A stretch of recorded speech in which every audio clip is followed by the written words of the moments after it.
Tell us a little bit about how you're bringing public safety through drones and what that project's about. I am working with a company called Brecourt Solutions, and it is co-founded by a Navy SEAL. He served on Team 1, and he was very involved with running the drones. He partnered up with another guy who was in naval warfare, and he was the officer in charge of the entire UAS platform. You know, what's interesting about Navy SEALs, I think in our minds, it's like, oh yeah, you know, they're out and they're battling and they're swimming and they're doing all these things. But a lot of times they're practicing how to malfunction weapons so that they can put them back together. Because if they are in a situation, they have to know how to clear their weapon. They have to know how to be able to use their tools. And so they spent a lot of time doing that. So he came up with this idea of, hey, we can actually malfunction weapons and we can do it with a drone.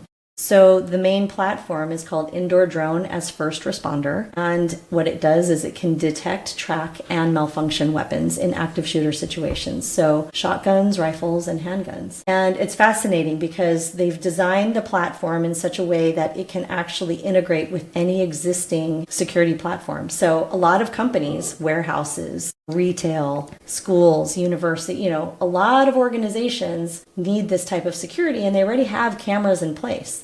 And a lot of these cameras now can be upgraded with AI software through a variety of different security companies. And if a threat is detected, they can immediately launch a drone that's pre-positioned in a facility.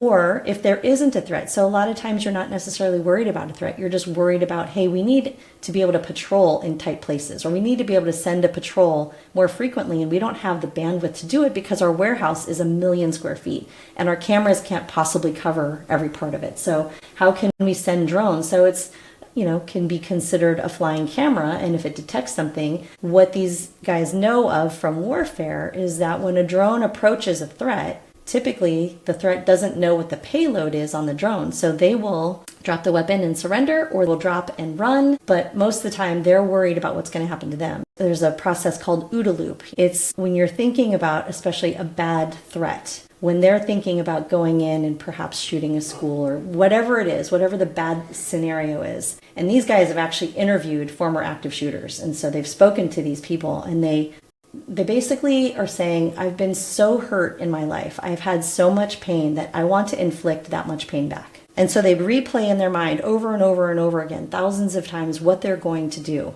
And so when you present a drone in that situation, they're not thinking of that. They absolutely don't know what to do. And so it just at least distracts them, gets eyes on it. So you're having a live feed being sent to your security team and to first responders. And then they can make informed decisions. They can say, okay, we know exactly where this is. And a lot of people say, oh, well, you know, you could just shoot the drone. Okay, great. Shoot the drone rather than killing people. And you can have multiple drones. You don't have to just have one. So you can imagine it's a game changer, because just like a fire sprinklers, right? We don't wait for the fire department to arrive. When you pull the handle on the sprinklers, water is coming down and it's helping to put out the fire. Same thing. We don't have any way of preventing active shooters or critical threats. Now we do.